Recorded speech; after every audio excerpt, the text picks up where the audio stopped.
আপু আমি একটা পার্সোনাল কোয়েশ্চেন করতে চাই, যেটা আমি জেনুইনলি কিউরিয়াস। সেটা হলো আপনার তো অনেকগুলো career. Which one do you enjoy doing the most? এখন তো মনে হচ্ছে বলা উচিত যে আসলে মাদারহুড আসলে একটা ক্যারিয়ার, হ্যাঁ, full time job. So I am enjoying the most.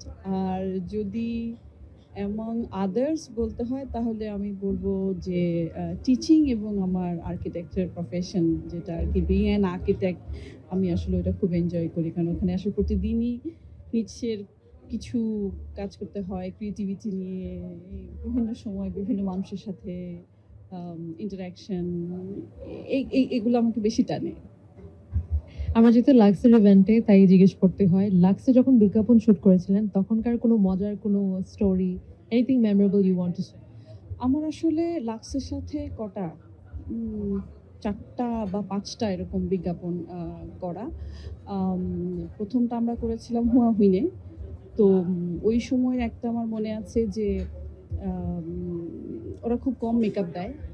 হ্যাঁ, একদমই কম মেকআপ। আমার কাছে মনে হচ্ছিল কি বোধহয় আমাকে জাস্ট পাউডার দিয়ে উঠিয়ে দিয়েছে।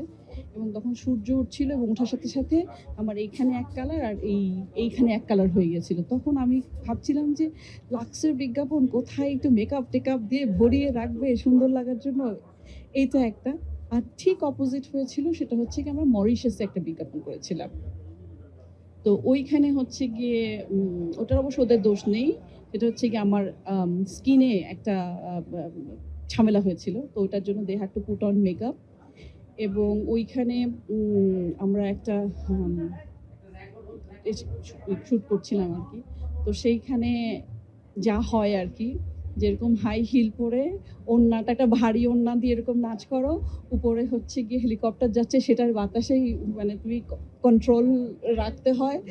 এবং সেখানে হচ্ছে গিয়ে কোনো ক্যাপ্টেনকে দেখা যাচ্ছে না, কারণ সে তো নিচে চলে গেছে তার ইয়েতে স্টেশনে।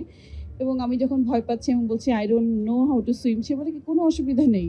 এটা হচ্ছে বেশি না ১২ ফিট পানি।" তো আমি বললাম হচ্ছে, "আমি এটা ৫ ফিটের মানুষ, আমার জন্য তো ৫ ফিটের উপরে পানি হলেই পারে।" সো ওগুলা খুব মানে এখনো মজা লাগে। তারপরে হঠাৎ করে আম শিপটা যখন বলল যে, "না আর যাবে না।" "কেন যাবে না?" "ওইখানে একটা রেড রিবন দেখা যাচ্ছে, ওটা শার্ক জোন।" আমি বললাম, "ও আচ্ছা।" ঠিক আছে। তো ওইগুলোও না, যখন এতদিন পরে এসে মনে, মনে যখন চিন্তা করি, ভাবি, একা একাই খুব হাসি পায়। এখন কোনো মেসেজ ফর ইয়াং আর্টিস্ট, কোনো ইয়াং মেয়ে, ইয়াং আর্টিস্টদের জন্য এনি মেসেজ? আম পেশেন্স, হ্যাঁ, ধৈর্য। এবং আমি এটা সবাইকে বলতে চাই, সেটা হচ্ছে গিয়ে তৈরি করতে হয় নিজেকে আসলে। হ্যাঁ, ওইটা তৈরি না হয়ে আসলে একটা সমস্যা হয়, সেটা হচ্ছে যে আম ওই সময়টা চলে যায় আরকি। তো তৈরি হয়ে আমি বলতে চাচ্ছি যে যদি আমার স্বপ্নই থাকে যে আমি বড় হয়ে অভিনেতা হব বা আমি নৃত্যশিল্পী হব, তাহলে আমি বলতে চাই যে ছোটবেলা থেকেই আসলে ওইটার সাথে নিজেকে একটু সম্পৃক্ত করা। হ্যাঁ? যে একটু আবৃত্তি করা, হ্যাঁ? বা সুন্দর করে একটু কথা বলা, বা নাচে যদি কেউ সত্যি নৃত্যশিল্পী হতে চায় তাহলে একজন ভালো গুরুর কাছে গিয়ে শিক্ষা নেয়া। এইটাই। আর যখন আমি কাজ করতে শুরু করব, তখন হচ্ছে যথেষ্ট পরিমাণ ধৈর্য ধারণ করা। আর লাক্সের ১০০ বছর।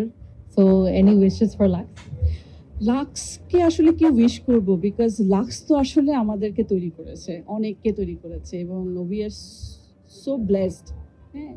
এবং আমি তো মাঝে, মাঝে বলি যে আমি লাকি। কারণ আমাদের সময় যেটা ছিল শুধুমাত্র মানে বলা হতো যে বিশ্বজুড়ে তারকাদের সৌন্দর্য সাবান, হ্যাঁ? এবং শুধু তখন তারকারাই আম হ্যাঁ, এরকম একটা বিজ্ঞাপন হতো। তো লাক্সের বিজ্ঞাপনে আম মানে চেহারা দেখানো, হ্যাঁ, সেটাই আসলে অনেক বড় পাওয়া যখন কেউ এই আম সেক্টরে কাজ করে। তো ডেফিনিটলি লাক্স তো লাক্সই। It will shine and I think it will make all the other people shine as well.